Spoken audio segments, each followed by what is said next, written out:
here with REL Freedom. You know, this episode of our REL Freedom Stories is going to be a little bit different.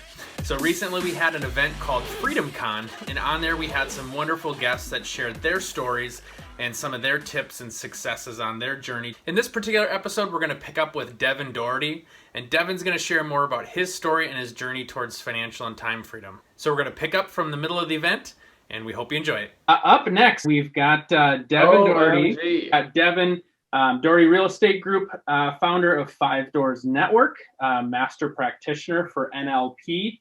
And I just have to share just a real quick Devin story. So the first time I actually met Devin face-to-face was back on a bus when we were doing hurricane relief in Texas. And he was on my bus, and I was like, I obviously had heard who he was, and I was like, this guy is a genius. The way that you guide a conversation was just unbelievable. So the first time was just sitting in the back of the bus, just being really impressed with Devin and how he talks to people, how he guides conversations, and obviously just the background you have with NLP and coaching and all that is phenomenal. So founder of the Thrive Network, real estate coach. If you want to just kind of the little teaser that people probably curious to learn more about is how you got recruited to IBM at the age of 14. If you want to touch on that for a second, I know people love to hear that, but yeah, go ahead, Devin, take it away and just, fill our minds with all your wisdom here for this next half hour. Well, thank you. Yeah. So just really quickly, I would say that I put my TV behind me here because I'm going to show you the fastest way for show my freedom lifestyle is just to show you my photo roll. So I'm going to show that. But to answer your question about the IBM situation, I was part of a program very early on where my mom and dad invested in me heavily, and they saw that I loved computers, and they literally broke the piggy bank to me the necessary resources of both training and technology. And I science fair as a young person in like 6th grade and building a computer. And then I started mentoring. You talk about mentoring. I have brother George to thank, God rest his soul, who was a mentor from 2nd grade, 6th grade, and really educated me on the ways of what computers were all about. And he also had something called Strategy Club, where we would reenact World War events, and we would play them in these different pieces on a map. And it was this was St. Louis de Marillac in Chicago, Illinois. So I was very blessed to have my parents as amazing mentors who pushed me into a mentoring relationship to continue on the theme of what we heard all along. And from there, I just found more mentors when I moved to California in 1979. More than 40 years ago, I was between 6th and 7th grade and found a math teacher who is starting a computer lab at Mission High School. And part of that is they needed students to be certified. And so I got plugged into a summer program where I got to go to IBM Executive Management School and learn from a gentleman by the name of Lou Mobley, something called the Mobley Matrix, which is how to look at return on assets. So as a 12, 13, 14-year-old, I'm into the business world. My first career was in technology, and worked with Apple and Business Land and a number of other large people in that way. And then I was recruited from that to KPMG Pete Marwick. And so as a teenager, I was literally senior manager with 40 employees underneath, running a large internetworking business. This is all prior to the internet. This is really interesting background. My photo roll, let me get to that real quick. This is prior to COVID. Everybody loves remembering COVID. This was here at Big Sky, Montana. One of my very good buddies, Alan. And this was just an amazing trip. And then I'm just going to flip through that. That's Big Sky, Montana. I'm an extreme skier. So I'm a skier and a snowboarder both. And I love all that stuff. And then I also, just going to flip through here. Here's pictures of my kids. There's my daughter, Reagan, with our 2 pups. They're in the room. So if you hear some barking, it's because somebody knocked on the doors, and just know that. Just absolutely fun. This was a Cabo trip back in August, and then we just got back from another Cabo trip. In between, we've been to Moab, Colorado. This is an extreme RZR tour that we in Moab. Here we are jet skiing in Cabo. And then, of course, we love doing that. Here's surfing. The moment we get home, we go back to the beach and go surfing. So that's kind of my lifestyle is just enjoying my teenagers. That's my 18-year-old daughter, 13-year-old son. That's my wife, Judy, and my daughter. This was that was celebrating my birthday just a couple of days ago. So just very, very blessed to have a family that I can invest in and spend time with.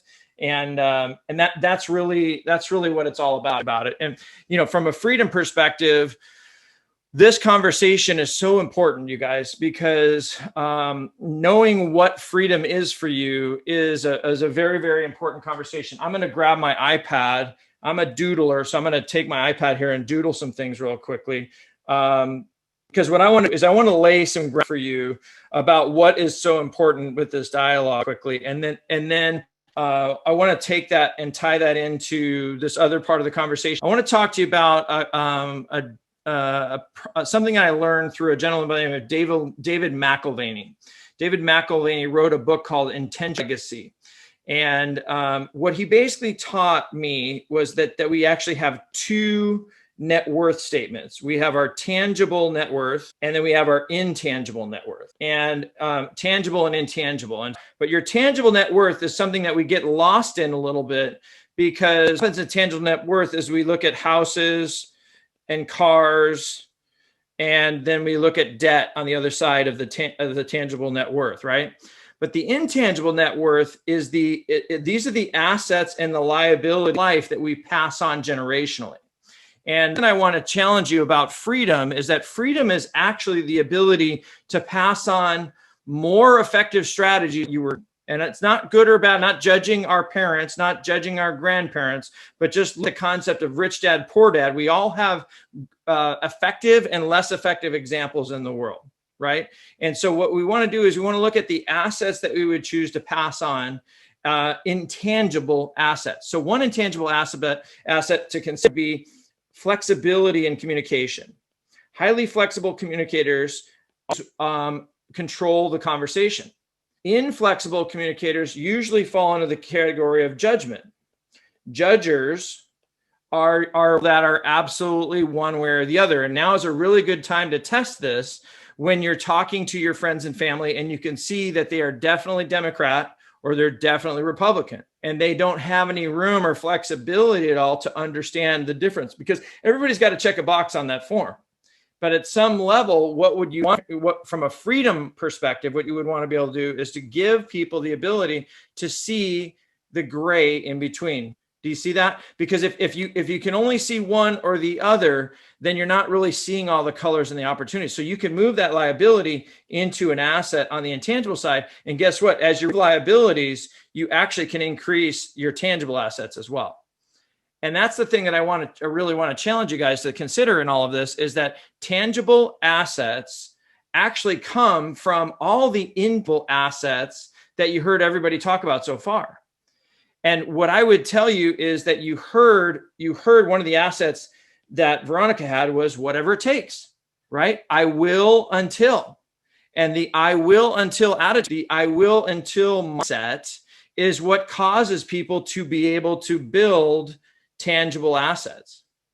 Now, what happens in the middle of that, though, is that there's something that happens called baggage. And baggage is basically something that causes us to loop, causes us to experience the same thing over and over. Mike, it's so funny you bring up the bus trip, because we were dealing with some baggage on that trip, if you remember. There was the bus in the front of, we were having a really healthy conversation, but people were struggling with their reality model. And our reality model is whatever we think it is, right? And if we don't put good things in, we can get stuck. So one of the things, I'm going to talk about baggage, but I want to lay a foundation with you about state. And in state, what I want you to understand is that there's basically only two states. There's a positive state and a negative state. Draw a triangle here because you guys are probably familiar with this. Triangle is called the drama triangle. And in the drama triangle, at the bottom of the drama triangle, there's a victim. A victim is a person that is at effect. And when they're at effect, they're in a negative state, negative state. Okay, so how does this relate to freedom? You can't get it if you are in that place. Okay, pretty simple. So what we know to avoid is being a victim, being an effect, or being negative. So what's the opposite? The opposite is to be a person that's at cause. To be at cause means that you know you own who you are right now. I think one of the mantras that is so important for us to understand, and I'm attempting to pass this mantra on to those beautiful children, is that I am perfectly receiving the results that I currently am getting because of the actions that I did in the past, right? Because at the end of the day, whatever we have is what we have. And so if we're not, if we're not at cause in that statement, if we say, if it wasn't for COVID, anybody say that besides me? If it wasn't for COVID, blah, blah, blah, then what's going to happen is that you're going to be stuck in that situation. Does that make sense? So here's what I want you to do is I want you to let it go. And that's where where the baggage release comes in. But in order for you to move into cause, what we really have to do is we have to look at what is a positive mindset. And a positive mindset comes from different aspects. Positive mindsets come from being in what I would call a beautiful state. And a beautiful state is what we're talking about. A beautiful state, for instance, what I want you to just feel the energy as I play this song for just a couple of seconds. I just want you guys to hear the shift in the energy in your mind. Music has an impact on our ability to see our state. And what happens is state can be triggered by things on the outside. Now, I hope to trigger your state into a beautiful state by positive music, right? Music that affects you positively. Now, you could also hear that song that makes you fall into tears. And it's a big, big factor in all these things, right? So then the other side of beautiful state is what I would call a suffering state. And a suffering state is where someone else is dealing with the issue. Now, if you're a victim, then the only other place that you can find other help for that is to find an enabler, to find somebody who will help you with your problem. Which, by the way, that could be the media, that could be your friends and family. It could be the circle that is affecting you. It could be the bottle. It could be it could be anything that causes you to be able to stay in this negative state.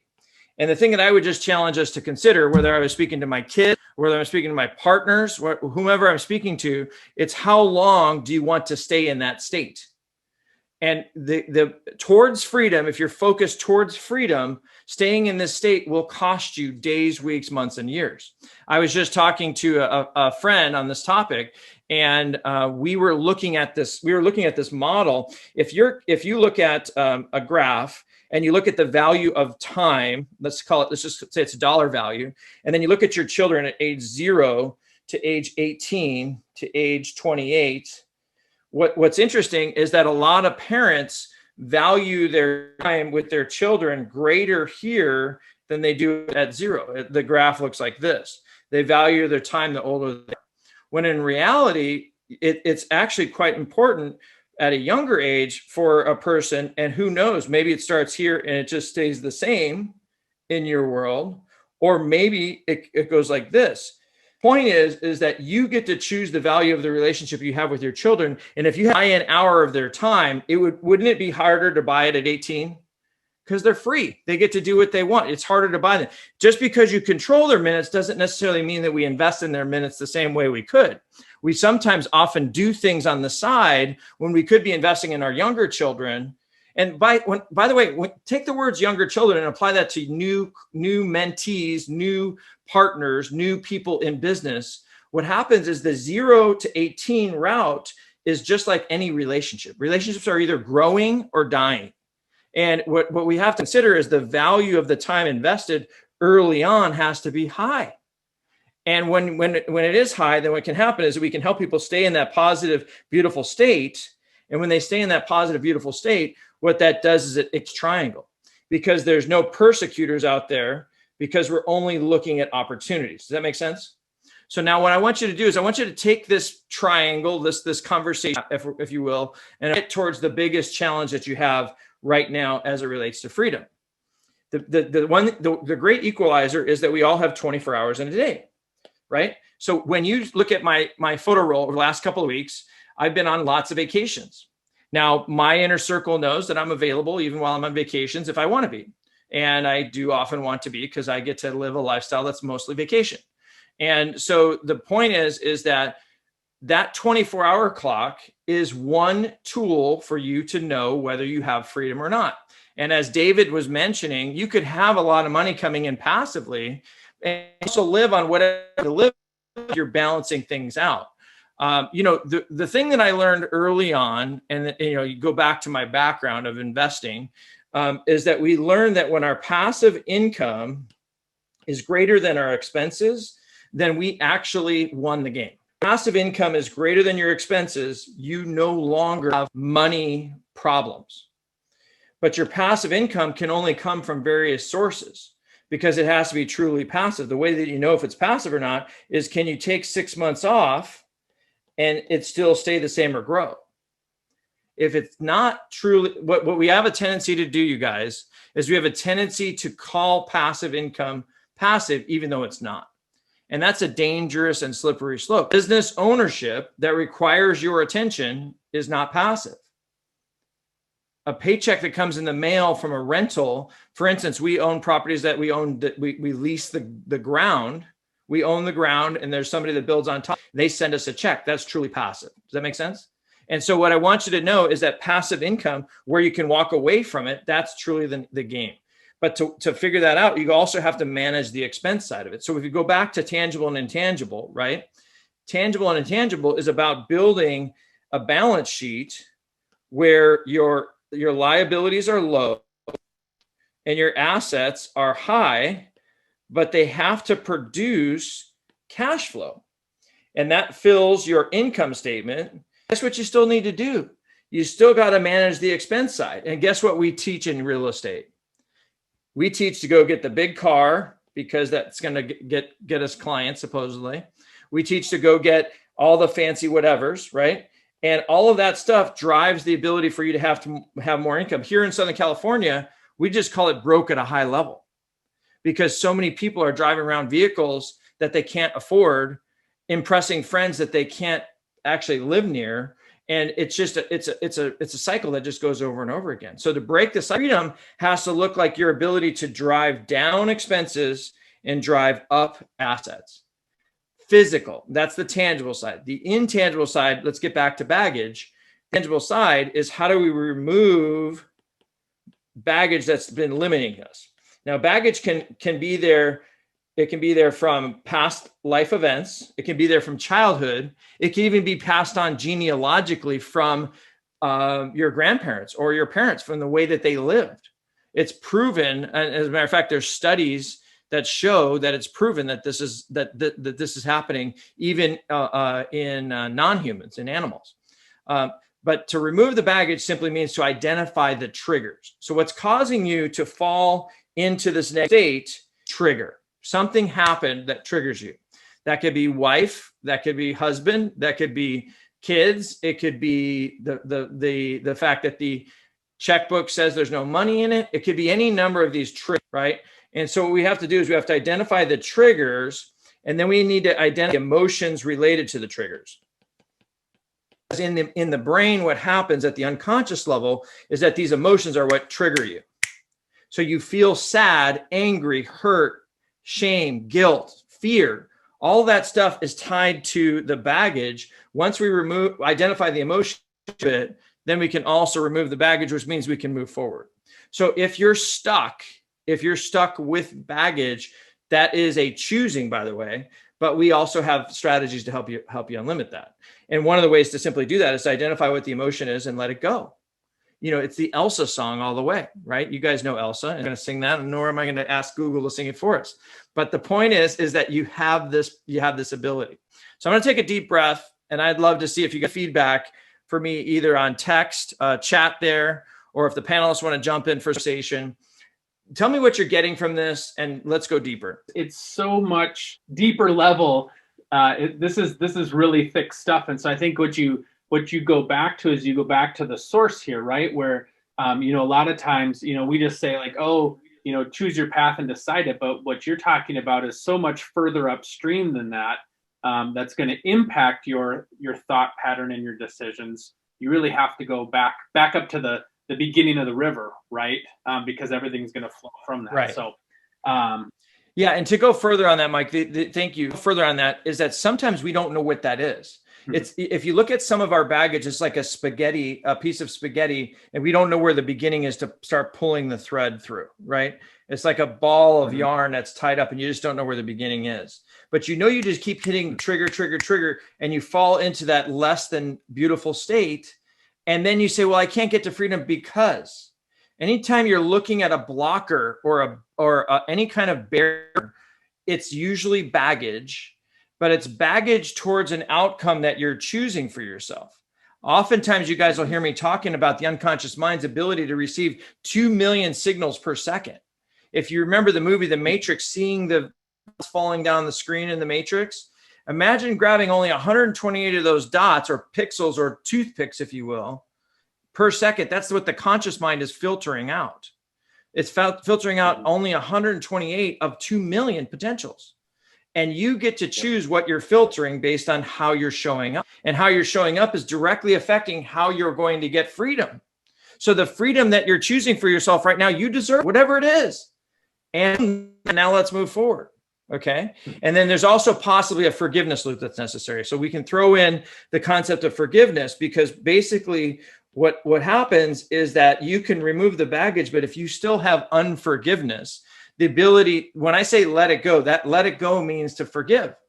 And to forgive means to truly be at a place where you are clear with yourself, where you're connected to the outcome of what you're receiving right now, where you can stand in your 2 feet and feel grounded in knowing who you are. That's really, really important point. Devin, can I just chime in? What else you got? I was just going to chime in for a second here and just kind of clarify. So, one thing that I think a lot of people are probably thinking about in terms of freedom is it's not possible, or I'm not worthy of it to the point that I really want it to, right? Like, we put some limitations on that. Like, it would be really nice to have this, and yet either I'm not worthy of that, or I really don't think it's possible, so I'm going to settle for this. And, thinking going back. You just hit on the biggest topic of all of our lives, okay? And that's what we call the dirty dozen. The dirty dozen are things like I'm not worthy, I'm not lovable, I can't have success. This is just the way we are. Those limiters, they're actually seeds that are tied into every way that we interact through our entire lives. We literally go around in those 128 bits that we're collecting and find every single time, every single second of every single day, because we choose for that. So what happens is when you do see the thought of that big thought of what we would call the greater problem, when you see that bigger picture, then you have to identify, is that something you want to continue to associate with or not? And if it's not, then we can show you a path to let it go. And to let it go is just on from that. By then, what happens is it's not a miracle. You heard Brian, you heard Veronica, hard pays off, HWPO, right? Hard work pays off. What happens is that if we look at the cycle of point far, which is your programming leads to your thoughts lead to your feelings lead to your actions, and your actions lead to your results. If we look at that cycle, what's happening is work is action, right? So you insert yourself at action, and the chart goes both directions. As you work out, you actually feel better. And then that changes your thoughts, which changes your programming. But it goes both directions. You can also change your thoughts, which change your feelings, which change your actions. And so this is a really, really important conversation. But at the basis of that, there's a loop. And that loop is hard work didn't work for me. Look at where I am. Right. But remember, where did that conversation come from? That came from the victim perspective in the negative mind of suffering state. Mm-hmm. So if you want to stay there, go for it. A lot of people do. That's what we call the 12-ounce curls for, right? That's what Sunday football is all about. You get to watch millionaires making money while we sit on the couch broke. It's an interesting world that we live in. Well, and to just thinking about, because I had recently read again Secrets of the Millionaire Mind, how what you were taught about money really impacts you. So money doesn't grow on trees. we can't afford that right now. Like you tend to have a sense where you're thinking about money in a negative way, like it's this unattainable thing, and I sometimes, when I have to check myself with kids, because they ask me sometimes, like, they want unlimited toys, they want unlimited things. And so sometimes they'll ask me like, Dad, can we afford that? And I have to think about how I frame that back to them, because I want them to believe that money is an abundance resource, that there is plenty of money out there, and that it's not this thing that we have to just hide under a mattress, and it's this limiting resource. And so I have to always check myself, how do I respond back to him in that moment? Because yes, we technically could afford the toy that they want, and yet how do I phrase it in a way where it's going to impact his future thoughts about money? Because I'm really conscious of that now, having just reread that. Yeah, that's huge. And by the way, getting your kid, you talk about the intangible assets that you want to pass along, right? They have to see the patterns in your life. And when you, if at some point in the interview, my kids, and see if this is actually rubbing off. And I think what you'll find is some is and some isn't. And so we got to work harder to show more examples. And remember, they only duplicate what you do, not what you say. You talk about be, do, have. When it comes to the idea of what you're trying to pass on, they're only going to duplicate what you do effectively. And what I would just tell you is that is the answer to the question can be any number of answers. And if it's an answer less than fully positioned in power, in an empowered way, then it's going to affect them negatively, and it probably has since birth. Mm-hmm. So the answer is, yeah, we can afford it. Let's show you how, right? And the fact is that while I'm not suggesting that anybody has arrived anywhere, what we're really trying to do here is we're trying to pass on intangible assets to the next generation. The tangible, you heard David say, and I would agree with him, give kids money. Giving your kids stuff is a really ineffective pattern to show them how to be broke, to show them how not to have a freedom mindset. And my kids, who are in the middle of all of the things that they're doing entrepreneurially as well as in life, is they know the value of hard work. They know the value of focusing on the right things. But they know it because the fact is that mom and dad did that. We actually were pretty close, semi-retired, traveled around the country twice in our RV, somewhat in our 20s, because we had built passive income from real estate. And we had also had a multi-level marketing business as well. And at the end of the day, though, what I would say is that drove us to go get jobs. We said, holy cow, our kids wonder how the mailbox money comes in. So we went and became residential real estate agents just so that our kids would know how to do it. And then they've been going to houses and things like that to show us how to make all that happen, so we could show them how money is really made. It's a very, very demonstrable process if you want it to be.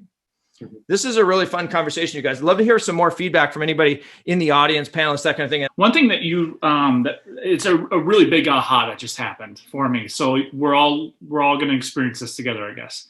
When you outline the passive income is greater than the expenses, you win the freedom game, right? So my big aha, there are two big ahas, is if I'm happy with my life the way it is right now, if I want to experience true freedom, I just have to get to that point where passive income is covering those expenses. What I like more effectively that you showed is, okay, that's your winning formula, right? Right. But what's more important, what's more important is, that's great that's the formula, but now how do we solve the equation? And you just hit the nail on the head, which is starting with your mindset. So if I'm not happy having true freedom, just living the life the way I want, if I want more for my life, then I need to quantify that. But more importantly, I need to start doing the actions and building the mind frame and the mindset to get to where I want to be. So what does that look like? So it's chunking down. I would tell you, I'm going to write down a few examples of things that we do, that we encourage, and I would recommend that you do. And that is that you want to read at least 10 pages a day And my preferred time to do that is at bedtime. Because what happens, positivity in there and let it marinate. Now I'm talking about PM, positive mental attitude type books. I'm talking about things that will stretch your mind. Stuff like Brights is good stuff. Technical is for a different time. It's not bedtime stuff, but with your kids and whatnot, that is a really good way to bring a mentor directly into your bed. Now, quite honestly, sometimes I find myself stand up and read because I'm too tired and I'll fall asleep if I try and read, quote, in bed. But if I can invest in one step, that is the fastest way for me to rid myself of some of the negative loops in my life. Because there is a concept inside of there that says, up until now, I was thinking one way, and from now on, I'm thinking another way. And then the second thing is to change your associations, is to change who you hang out with. And to do that is to literally be in conversations like this, but it's to go more practical and physical in whatever way you need to do that to create accountability. And the biggest thing that I recommend there is to hire a coach. And that is a person that is sitting above you as a drone in your life, looking down at what you say you want and helping you hold yourself accountable to that. Now, that could be a business partner. That could be a friend. But remember, an unpaid shows up like an unpaid football player on the football team when they want to. So just know that that's less effective. I'm not saying you need to pay a coach or not pay a coach. I'm just simply saying hire a coach that's effective towards where you want to go. Those are three things that I would highly recommend that you consider as you're looking at how do I really move this to the next level. Wonderful. Anything last, or are we wrapping? I think we're good. If people have questions, So certainly how to get a hold of me, so. For clarity, is I'm Devin Doherty on Facebook. Facebook message is a really great way. You can also text me or call me, 949-328-6995, or you can go to devintdoherty.com and you can schedule 10 minutes there or 30 minutes. My hourly rate is $1,500 an hour. So if you want to spend more time with me, write me a check. I'm here for you. Devin, there is a quick question from Edward. What are some of the examples of what you are reading before bed? Like answer in like 30 seconds or less. Yeah, Norman Vincent Peale is an example. Og Mandino. I'm giving you author names. They all have multiple books. Think and Grow Rich, great book. Anything that's going to give you the power of positive thinking beyond what you may get through any spiritual connotation. If you're not reading the Bible and you're a Christian, then obviously read that type of material as well. But for the evening, pouring unconscious mind, giving yourself the ability to lift yourself, it's positive mental attitude books from the best authors. And I'm talking about there's a book called The Magic of Thinking Big by David Schwartz. How to Have Confidence and Power in Dealing with People by Les Giblin. These are books that are going to help you break through in areas where you need to break through. There's a recent one that came out called You're a Badass. That's a great book.